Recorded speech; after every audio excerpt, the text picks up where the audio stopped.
Well, welcome everyone, and thank you for joining me today for the 4 simple steps to get your estate plan in place. My name is Lynn St. Louis, and I'm an estate planning and elder law attorney at ELG Estate Planning. One of our goals here at ELG Estate Planning is not just preparing estate plans for our clients, but to share information to help demystify and simplify the estate planning process. Anything legal seems to be pretty complicated. And one of my goals is to make sure that we uncomplicate as much as possible estate planning. So that's one of my goals today. We're going to be talking about the 4 simple steps to get your estate plan in order. We are licensed here at ELG Estate Planning in the state of Washington and Idaho. We are not licensed elsewhere. I'm not talking about other states and jurisdictions. So please, if you are watching this either live today or later on our YouTube channel and you are in a different state, some of the things I'm talking about may have general application. But if you live in a different state, you will need to reach out to an attorney in the state where you live. And we're going to be talking about how to find an attorney that would be qualified to help you. All right, let's go ahead and get started. The 4 simple steps, and I'll summarize them, is number 1, find your guide. Number 2, understand your plan. Number 3, sign your documents so that they're legal. And number 4, implement that plan. Signing is not the end. Sounds simple, right? Also, one of the things I wanted to mention, probably the most important thing, and congratulations if you are here and you are listening to us live today or if later on at our YouTube channel, is that you are taking steps to take action by listening and learning. See, the biggest, I'd say, hurdle in people getting an estate plan in place is that there's usually no real urgency to do so. So with an estate plan, you don't need one until you do. And when you do, it's going to be too late to get the estate plan that you want. So you have to be proactive, but getting the right estate plan for you is something that human nature, people tend to put off. They put off, there's no need to do it because there's nothing that's going on in their life. And unfortunately, what that leads to is terrible outcomes. If you don't have an estate plan that's your estate plan, if you didn't make a decision to take action to get your estate plan in place, and if you pass away, then you will be under the state's estate plan, not yours. Or if during your lifetime something should happen to you and you can't make decisions, you have relinquished all control over your life to the state, not to people whom you might want to appoint to make decisions for you. The reason that I'm saying this is that it's so easy to say, well, I don't need an estate plan. I'm healthy and I'm not that old, and on and on and on. And that's completely understandable. But do keep in mind that until you have an estate plan, until you've made a decision to get an estate plan that is right for you, you actually have a different estate plan. It's the one that the state has for you. And I can tell you it's not likely that the state's plan would be the plan that you want. So making a decision to take action is the most important thing that you can do. Now, having said that, let's go and let's talk about, all right, so you've made a decision. You want the right estate plan for you. How are you going to do this? What are you going to do? What are your 4 simple steps? The first step is to find a guide. If you are listening to me on YouTube or on the internet, I'm providing you information. I can tell you I'm helping to guide you, but I am not your attorney because there is no attorney-client relationship with providing educational materials. I'm hoping to help simplify this process. So finding your guide could be as simple as you are doing an online form yourself, and it looked pretty simple, and you fill out the forms. Maybe that is who you consider to be your guide. Or it could be you just devour content from the internet on a lot of great sources for estate planning. That's fine as well, but you're not drafting any documents, whereas with the internet online forms, documents are being drafted at no or low cost to you. Or you can do as I would recommend, find an estate planning and elder law attorney, somebody who will take the time to sit down with you and find out what your situation is, what your goals are, what keeps you up at night, what's bothering you, in order to prepare the right plan to meet your needs. The internet's not going to do that. Online forms are not going to do that. Only an estate planning and elder law attorney who takes the time to understand you and who is capable and qualified is going to be what I consider to be your appropriate guide. So if you're in Washington or if you're in North Idaho, feel free to reach out to us at ELG Estate Planning. If you're not, I would recommend that you look for your guide for your estate planning attorney at the National Academy of Elder Law Attorneys. Let me say that again, National Academy of Elder Law Attorneys. That's NAELA.org. That is a nationwide group of estate planning and elder law attorneys who you could look to find who is qualified and reach out to them in your state. Now, how do you know if just because they joined that organization, NAELA, doesn't mean that they're qualified? Just like anything, do your due diligence. See what kind of Google reviews they have. The Google reviews should be high. I'd be a little bit concerned if it's a 5.0 because frankly, having everybody say 5.0 is really unusual. But you want somebody to be in the high upper 4 region for sure on Google reviews. Go to their website. Does it look and feel good to you, or is it, not, doesn't resonate with you? Look at who is at their firm. Are they a solo practitioner? Many estate planning and elder law attorneys are. Or are they part of a larger group that only focuses in on estate planning and elder law? And do they have more than one attorney? Do they have a legal team with paralegals? Have they been in practice for a good period of time, 5 years or more, for example? And if so, maybe that's right for you.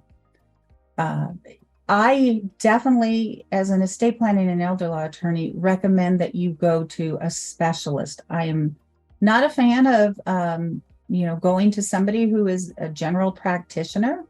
Why is that? This area of law is complicated, just like any area of law is. I personally would not do anything outside of my area of practice. I'm not going to do criminal law, family law, any other types of law that don't have expertise in. So if somebody is more of a general practitioner, you might want to, think about whether they're going to serve you well. I don't know, but what I do know is as an estate planning and elder law attorney, as an attorney who has been in practice for 38 years, I can tell you I learn something new every day, and I focus on one area of practice. So somebody who has expertise is who I would recommend for you. So that is the number one step, is to find a guide, somebody with expertise, somebody that you will feel really comfortable with, who you can trust, who you know that they care about you, that you matter, They return your phone calls, your emails. There's somebody that you enjoyed working with. That's the type of attorney that you want to select. All right, let's go on to number 2, second simple step. Well, I have to admit, it's not the simplest of steps. It is understand your estate plan. How do you understand your estate plan? If you are doing an online guide or forms online guide, you are not going to understand your estate plan, period. Have you ever heard, I didn't know what I didn't know. I didn't ask the questions I didn't know. The more you get to know something, the more questions that you have. And any kind of online form is not going to give you the opportunity to understand your estate plan. So again, going back to an attorney, how are you going to understand your estate plan? Your qualified, competent, and trustworthy and friendly attorney is going to sit down with you. They're going to find out what your concerns are. What's your family situation? What's your financial situation? What's your health situation? What are your concerns? Attorneys ask a lot of really personal questions, and keep in mind that everything is confidential. It is not shared. One of the rules of the bar is that we cannot share confidential information for a very good reason. So your attorney is going to help you understand what is the right estate plan for you. I am going to take probably the majority of our time today to try to help you understand the fundamental estate planning documents, so you have a baseline, a better understanding than when you started watching this topic today. Then I'm going to get into the step number 3, which is executing your documents. That's a simple step. Step number 4 is implementing your plan. That's a little bit more complicated, but in order to understand why it's more complicated, we need to start with the fundamentals. Understand your estate plan. So let's talk about what are the fundamental documents that make up an estate plan. There are 2 different basic types of documents. One is your living documents, and one is your dispositive documents. The living documents are those documents that are in effect and protect you while you're alive. The dispositive documents are what takes effect upon your death, what happens upon your death. And most people, when they're thinking about an estate plan, they are thinking about a will. They say, I need a will, because what they think is an estate plan is just what happens when I die. No, that is one piece of an estate plan. Yes, very important. What happens to your assets when you die? Where do the assets go? Are there protections? Very, very important. But in my opinion, what's more important is protecting you while you're alive through your living documents. And if this is new to you, then that makes me really happy, because I really think it's so important to share this information, that what's most important is protecting you while you're alive. You, your family, and your money, so that the state doesn't step in and take over all decision making, which is what happens when you don't have the right living documents. So if you were to research Google living documents, you're probably not going to find the explanation that I'm coming up with. That's kind of a term that I use when I'm talking to our clients. What are the living documents? They are your durable powers of attorney for finances, for healthcare matters, and your advance medical directive, which is also known as a living will. It's not a will, but it is your medical directive. So let's take a moment to talk about those. But before I do, your revocable living trust, if you have one, is kind of this hybrid combination. It's in effect while you're alive, but it's also directs where your assets go upon your death. So it serves in both ways. Whereas your will only takes effect on your death. So let's talk about these documents. Powers of attorney. What are they? Why are they important? Why do you need them? It is all of our hope that during our lifetimes, we will never need a durable power of attorney. It's my hope that for the rest of my life, I am in charge of my financial decisions, bill paying, etc., and that I am able to speak to my doctors about my health care and that nobody else has to speak for me. I'm sure that's all of our hope, that, we're in control of our lives as much as we can be for the rest of our lives. But let's look at what is more possible, if not probable. It is not that uncommon. Well, if you've undergone surgery, you know that if you're out, nobody's speaking for you. If something has to be, if guidance needs to be given about what decisions should be made during your procedure, because something happened, a complication, you can't speak, there needs to be somebody that you have designated to speak to your doctors about your treatment. That is what we call your healthcare agent or your healthcare attorney, in fact. That is the person that you designate to speak for you on your behalf under your healthcare durable power of attorney.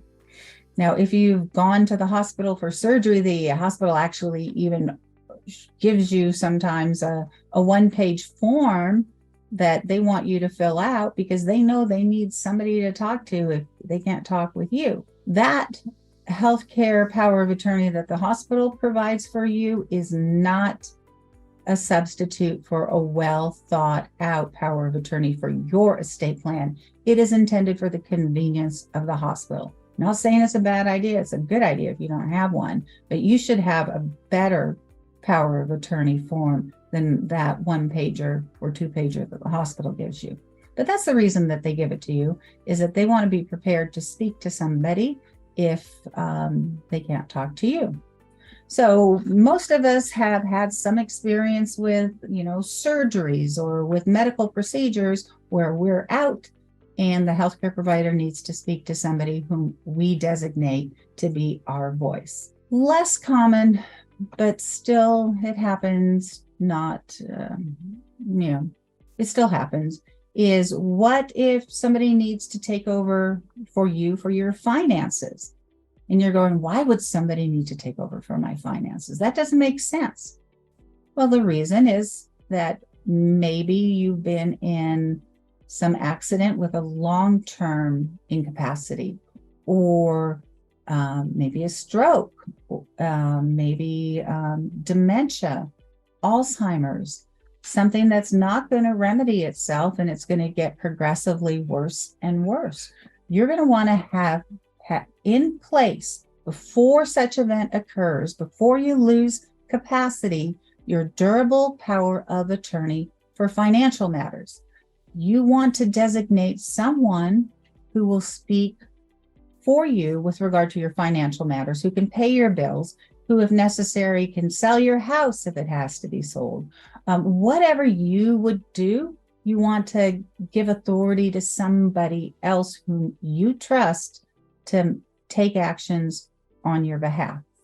That's a durable power of attorney for financial matters. And again, as I started out mentioning, nobody wants that, but guess what?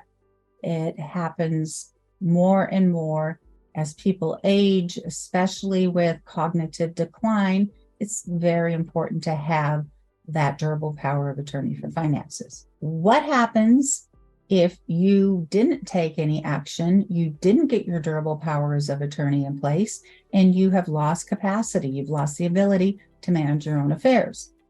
This is what I mentioned earlier. You've got the state's plan, not your plan, the state's plan. What is the state's plan? The state's plan is what is called a conservatorship or guardianship. It is when you are subject to the court's jurisdiction, you're declared incapacitated. The court appoints somebody to act on your behalf. It could be somebody that you know and trust. For example, a spouse could be appointed as the guardian or conservator for the incapacitated spouse, or it could be somebody that you have never met before. And they are in charge of your finances and of your health care. Now, they're subject to the supervision of the court, mind you. So they're reporting to the court, they're getting paid, reports are going in front of the court. Are you hearing me saying court a lot? It is an intrusive procedure, especially during your lifetime, to have the court, basically the state, in charge of your business. So the state's plan isn't the plan that I would recommend for you. I would recommend for you your plan where you designate who you trust to act on your behalf. And just as an aside, don't just designate one person, designate a successor, and then another successor after that, if you can, because what estate planning is all about is planning for the what ifs. So if you are spouses and one of you becomes incapacitated, you've designated the other spouse, great. They can speak for you. Just being married, by the way, does not give authority to speak for your spouse. So you have a durable power of attorney, you've designated your spouse. Okay, that sounds good. But what if both of you are in that car accident and both of you are incapacitated? You need to have a successor person named to speak on your behalf as your attorney in fact. And I always like to dig a little deeper and go to the next level, a third person as well. Why these documents are so important is if anything happens to you during your lifetime, you and through people you trust are keeping control over your life. The state, the court isn't involved. I think it's so important.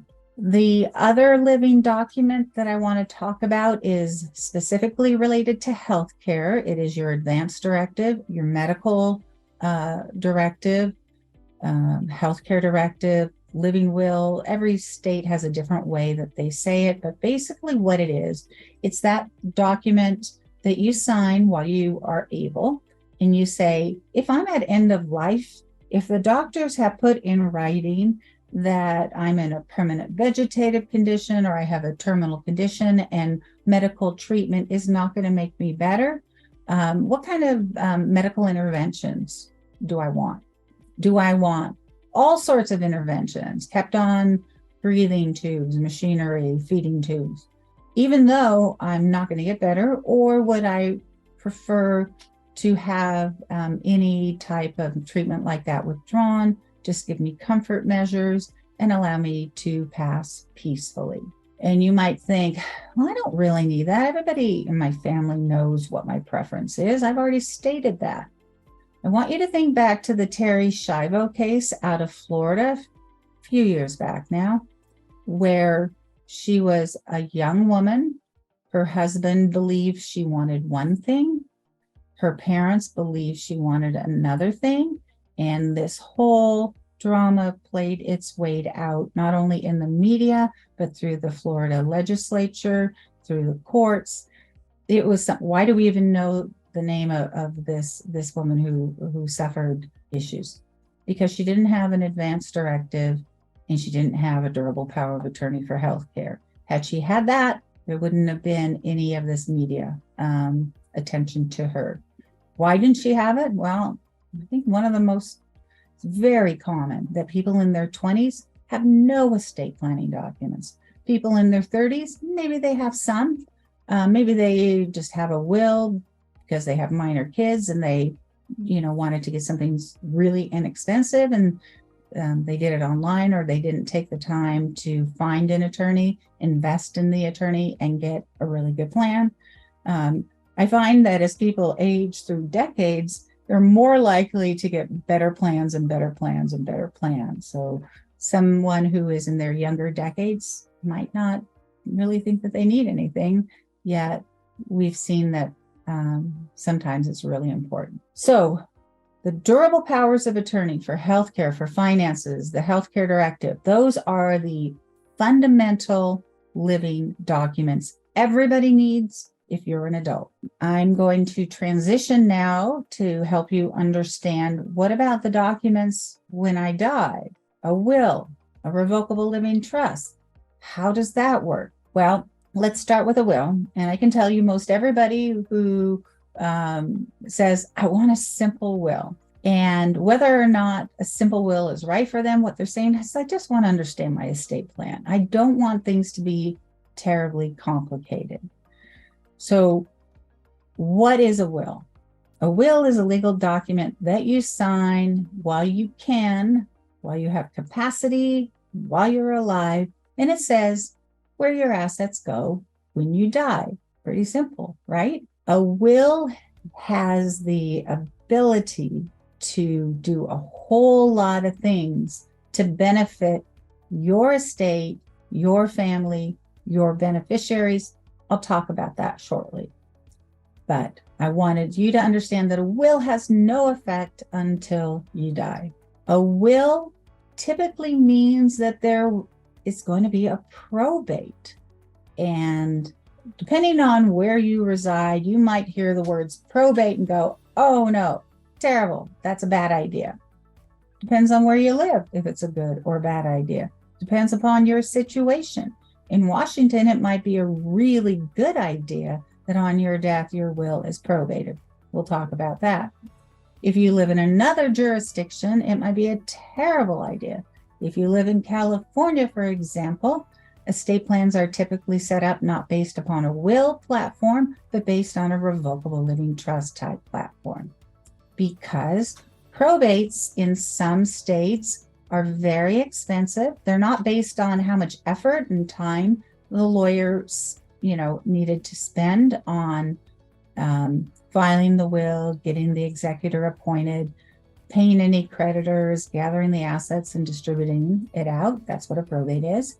It could be based on the value of the estate. So, for example, it could be a percentage of the estate. And if you live in one of those states where your real property is worth a whole lot more money than it ever used to be, you might want to make sure that you don't have to pay those probate costs.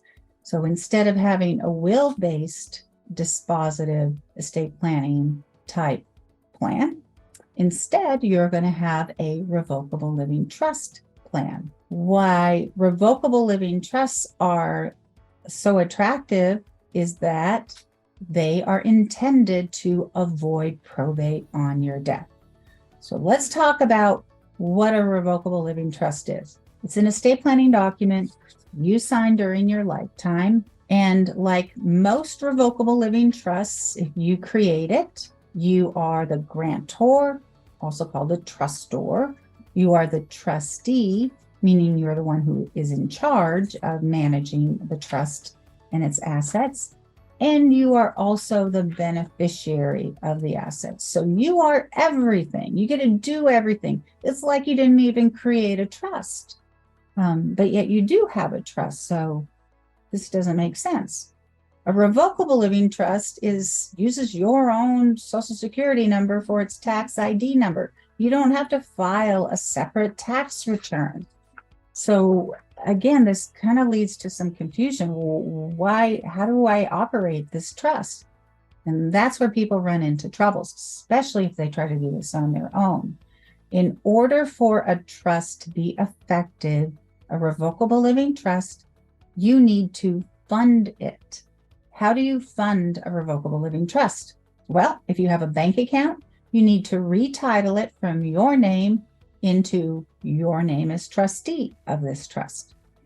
If you own real property, you need to have a deed filed with the county that changes the title of your real property from your name to your name as trustee of the trust. So funding the trust and maintenance of the trust and making sure all assets that you have now or that you acquire during your lifetime are titled in the name of the trust is imperative to its successful operation. That's where people run into troubles, is that they just think it's a one and done. I signed the trust, put my house in the trust with the attorney's help, and you go on with your life. And what happens at the end of the day? Typically what happens is by the time this person passes away, they've opened up other bank accounts, not in the name of the trust. They may have bought other real property, not in the name of the trust. So on their death, yes, the trust will govern the direction of where the assets within the trust go, but will have no effect on the assets outside of the trust. And when that happens, which it commonly does, the assets outside of the trust need to go through probate to be captured by this, what's called a pour over will, be brought back into this trust, not back, be brought into this trust, and then be distributed under the terms of the trust. So you have not only a trust administration process, which is not in the court. It's something that is done with the help of an attorney, hopefully. Hopefully you don't try it on your own, because it is not that simple to do a correct trust administration. But at least you're not in the court. And with a probate, it's going to be in the court. In Washington, our probates are typically non-intervention, which means the court is not involved hardly at all, but they're involved to the extent that we filed the petition and the will. In other jurisdictions, the court is completely involved in the process, and that's a jurisdiction where you probably want to try to avoid a probate. So one of a huge benefit of the revocable living trust is avoids probate. Practically speaking, because of a lack of maintenance and understanding of how the trust works, you don't avoid probate. So if you have a revocable living trust, keep in mind, it is not a one and done proposition. You need to understand it. You need to make sure that all your assets that can be in the trust are in the trust. Then you're going to have a much more successful outcome. A trust is also intended for management purposes. And what I mean by that is if it's your trust, you created it and you lose capacity, yes, you're going to have a durable power of attorney, but you're also going to have a successor trustee named under the terms of the trust in order to allow somebody else to manage the trust that you can no longer manage. So what we've talked about, fundamental estate planning documents, are the living documents, durable powers of attorney for finances, for health, your healthcare directive, and the dispositive documents, either a will or a revocable living trust with a pour over will. I've simply covered with you right now the basics of what these estate planning documents are.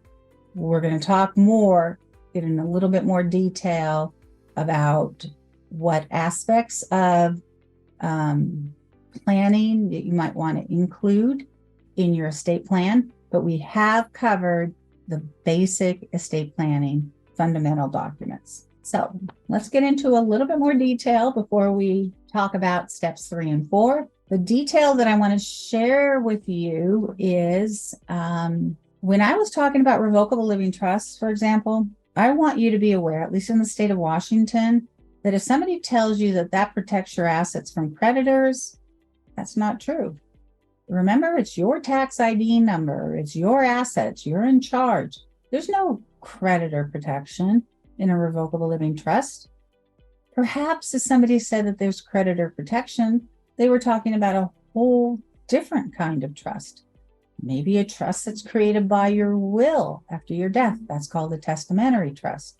Or maybe an irrevocable trust that you created. If you're doing an irrevocable trust, I'm betting you're doing it with the help of an attorney because it's irrevocable. You're not supposed to change it or revoke it, change your mind about it. An irrevocable trust is often used to protect assets from creditors, for tax planning purposes. If you have, if you're a high net worth individual and your asset level is beyond the state of Washington's $2.19 million level, maybe you're using an irrevocable trust to make sure that you're not paying unnecessary Washington estate tax. There's a lot of really good reasons to create during your lifetime an irrevocable trust. And this discussion today isn't going to get into much detail on that. But if you are doing that, you really need to be working with an estate planning lawyer on that. So I want to talk about wills, a little bit more about wills. I want you to understand better about why I might recommend for you a will rather than a revocable living trust. Because ELG Estate Planning primarily practices in the state of Washington. We do also practice in North Idaho, but especially because we're in the state of Washington, if you want to protect assets for your surviving spouse when you're gone against long-term care costs, you can't do that through a revocable living trust. The only way you can do that is through a will. A will means it must be probated. So in order to protect assets for your spouse when you're gone, it needs to be done through a will. I often will hear clients say, but I don't want to probate. Totally understandable. It's another legal process. Anytime you're working with a lawyer, you will be paying legal fees. And lawyers will charge a much higher hourly rate than probably what you're used to seeing. Lawyers will charge for their services. You know what? And if they don't, unless it's through, some sort of public benefit situation, you might want to ask yourself, why is this so cheap? What am I getting? If you're going to get a $500 will, that might end up costing you half your estate. Seriously, that can happen. Let me explain why. Let's say you're a couple, and let's say you've got $500,000. Half of that's in your house and half of it is in retirement and bank accounts, So you've got $500,000 and you think, our estate is really simple. We don't need anything but a simple will. And so you find the cheapest lawyer and they give you a $500 will. And on your death, what happens is, hopefully you can avoid probate. There's ways to do it. Maybe you can, maybe you can't, but everything ends up being the surviving spouse's. So $500,000 is now owned by the surviving spouse. Well, what happens if during your lifetime, you or your spouse start to need long-term care? The probability is that one of you will need long-term care, not a possibility, probability. And long-term care is very expensive. $8,500 for an adult family home or assisted living, $12,000 to $14,000 for a skilled nursing. It's expensive. It won't take very long before all the assets are gone. So with a simple will, the surviving spouse inherits everything outright, no protection. What I think is a better outcome would be that this will included an asset protection supplemental needs trust in it, so that at a minimum, we can protect half the estate. The deceased spouse's half gets put into a trust for the surviving spouse. Assets in that trust will not be counted by Medicaid, will not interfere with government benefits eligibility. So let's say that the situation with a couple in the house, one of them, that's $500,000 total estate, first spouse dies. That spouse who died, they have a will with an asset protection trust. And through the probate process, the surviving spouse now has a trust. Perhaps we put in that trust the money, $250,000, and the surviving spouse owns the house outright. That surviving spouse needs long-term care. They are immediately eligible. They can apply for Medicaid, and Medicaid will take care of them. That $250,000 in the trust doesn't count. The $250,000 for the house doesn't count. It's an exempt resource. So we can protect a lot of money by using an asset protection trust. So that's why I say sometimes that $500 will end up costing the couple half their estate, potentially hundreds of thousands of dollars. There's other ways to protect more than just half the assets, and that's probably a subject for a different discussion. So wills can include with them really powerful and important protection of assets for your beneficiaries, not just your spouse, but a special needs child. Or, for example, maybe you have, a child, a beneficiary, an adult who has lifestyle issues, or they're going to looking at a divorce, or all sorts of real life problems that many people deal with. You can put in your will trust to protect your beneficiary. That's one of the reasons, especially in Washington, that we will recommend wills over revocable living trusts many times. Let me just take a look here. The question posed was, what does probate mean? That's a really good question. Probate is a legal process set forth by statute in each state where the will is filed with the court so that it can be implemented. And what that means is we file the will with the court along with a petition, along with the designation of who the will says is going to act as the executor or the personal representative. And they are then given by the court legal authority to take action, typically through letters testamentary. And what that means is that the executor who's been appointed by the court now gathers up all the assets that are subject to the will, looks to see are there any creditors, publishes a notice to creditors. Everybody who's a legitimate creditor needs to be paid off, typically. And then who are the beneficiaries? Well, let's say the beneficiary is just the surviving spouse and all the assets are going to go into that trust. So they create a supplemental needs trust, get a tax ID number, fund the trust with the money, close the probate. That's what a probate is.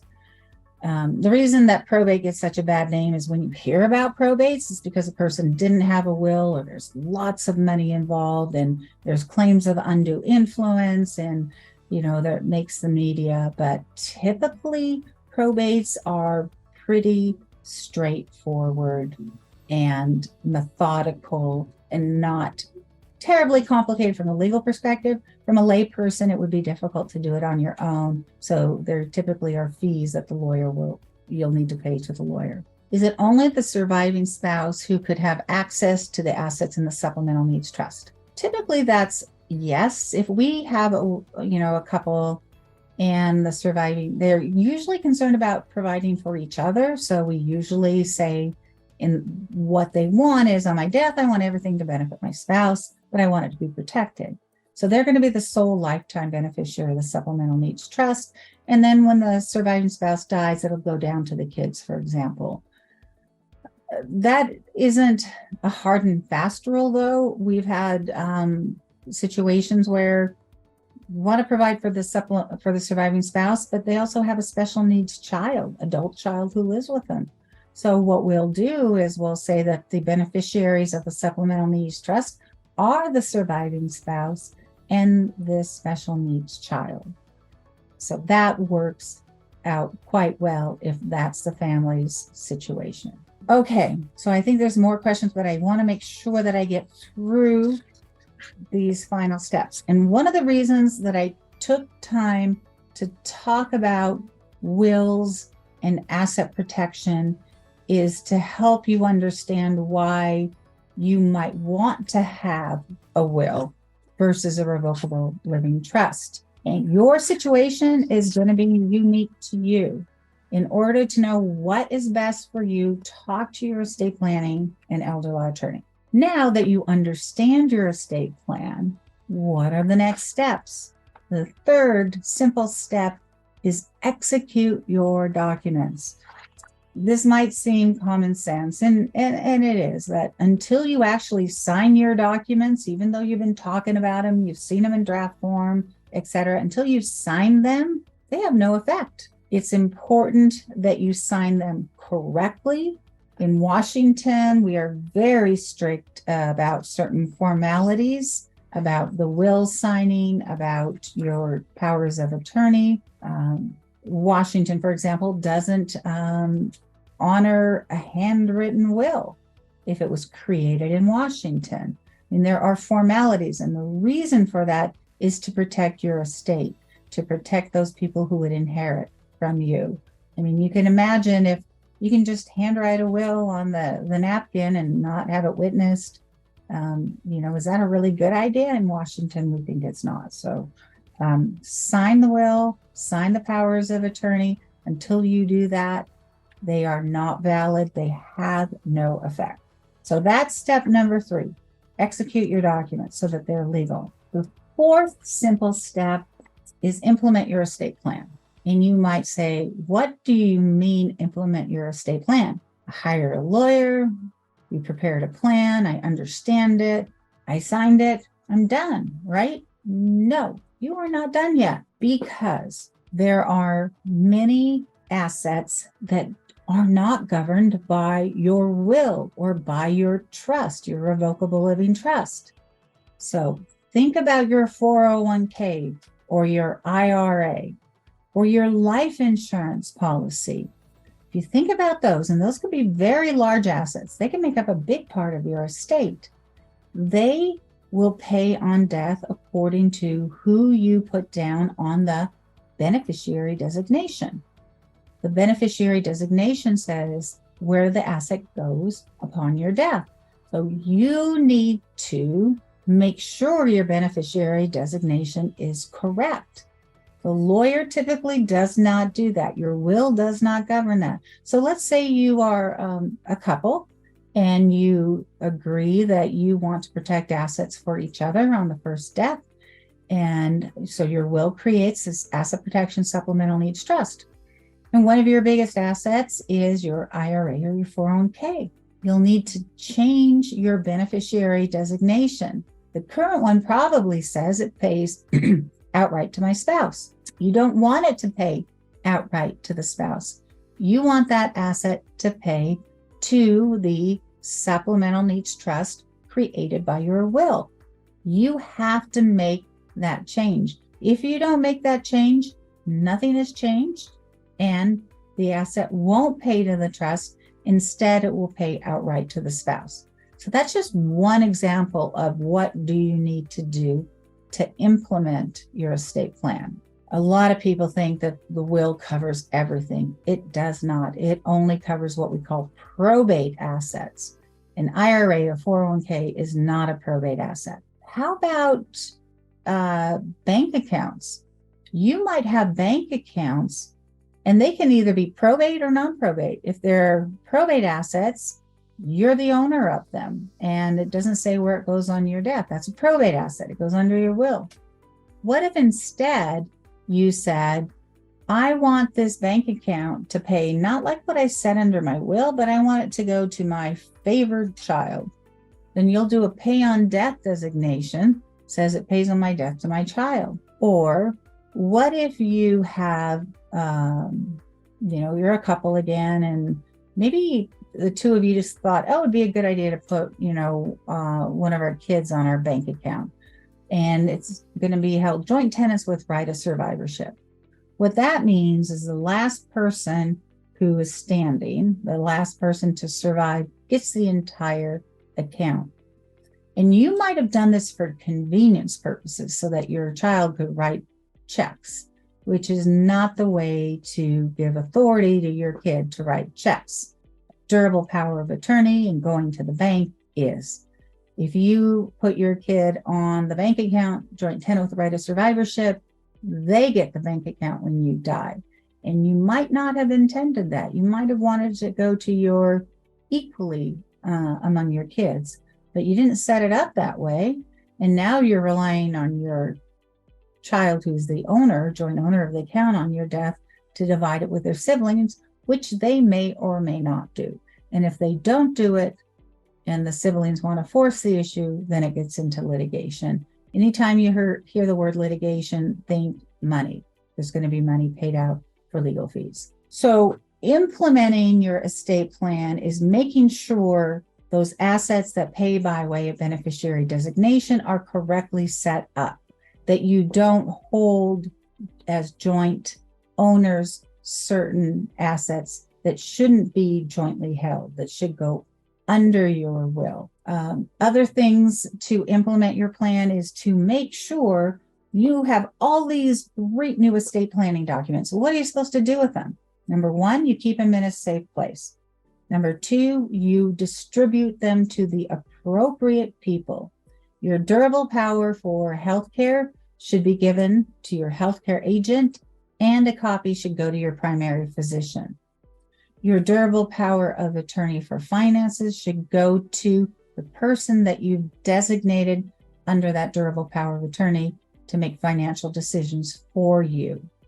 You should take a copy of that and provide it to your bank and to wherever you hold investments. And I tell clients, typically the bank or the financial company will go, oh, that's nice. Hey, we've got our own form.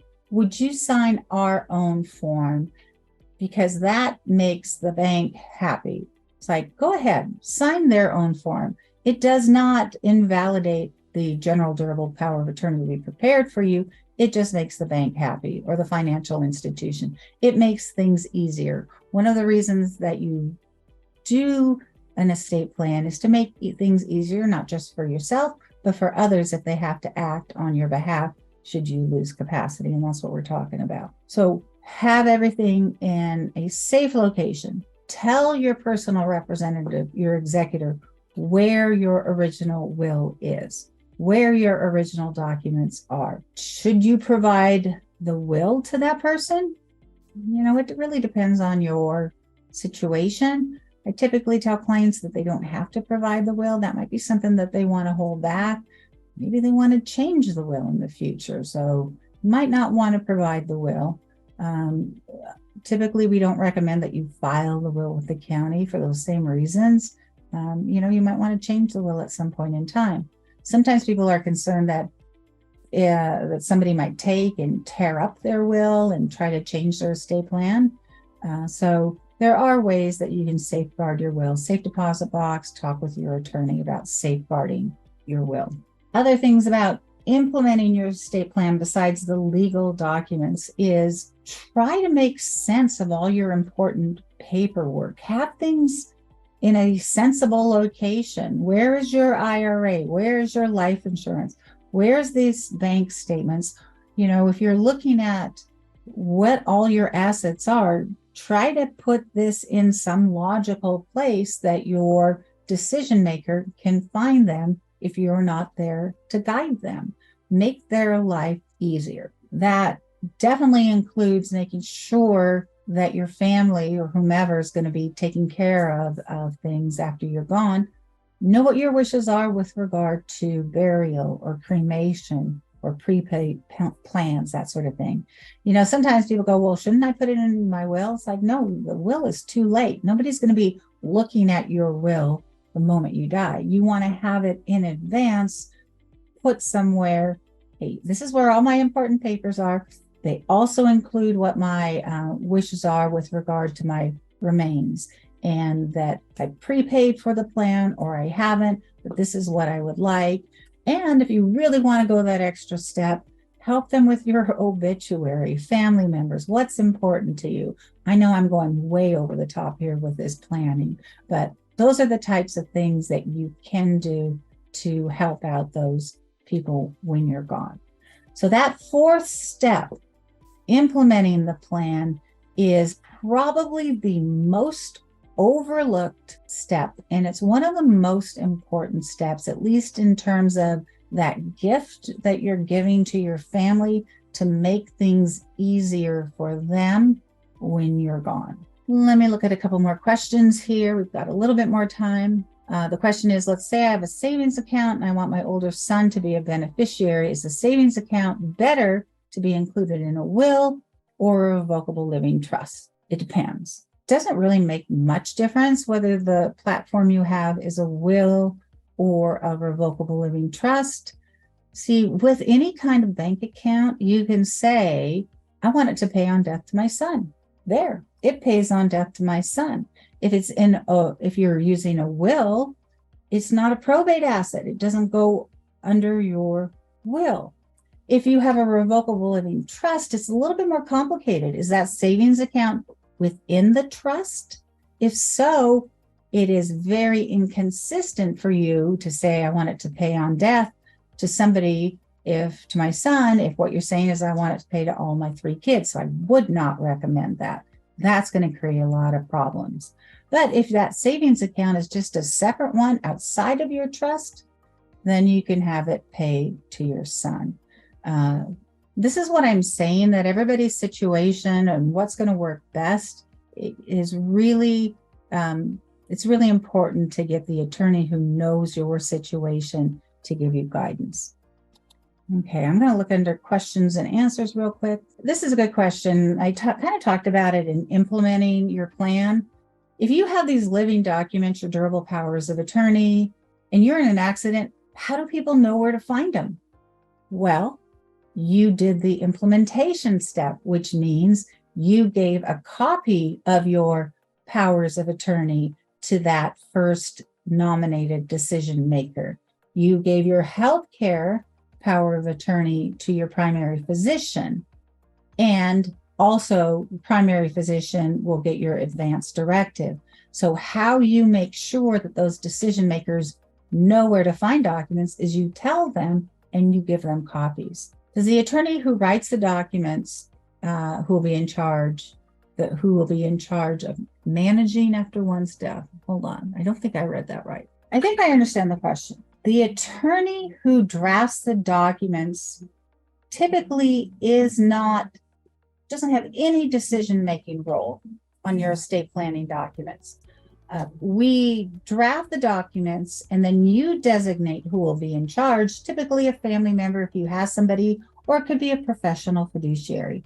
But the attorney who drafts the documents typically will not serve in that decision-making and fiduciary role.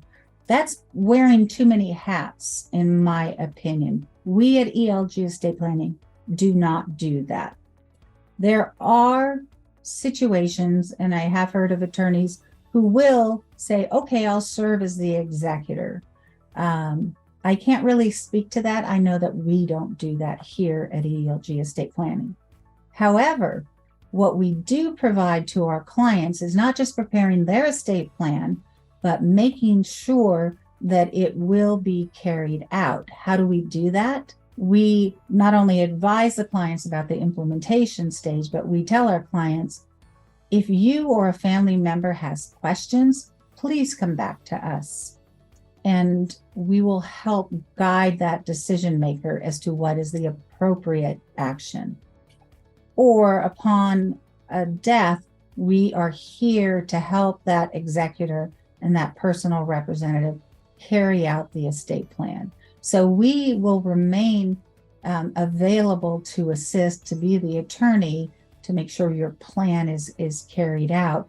And that is not just for creating your plan, but helping implement it with the other decision makers as time goes on. All right. It is the top of the hour. Thank you all for joining me today. I hope you got some really valuable information. If you're watching on our YouTube channel, really appreciate it if you give us a thumbs up, a like, or subscribe to our channel. Share this information. If you are in our area in Washington or North Idaho, feel free to reach out to us. We're ELG Estate Planning. Our phone number is 509-468-0551. And you can find us on the web, elgwa.com. Thanks so much for joining me today.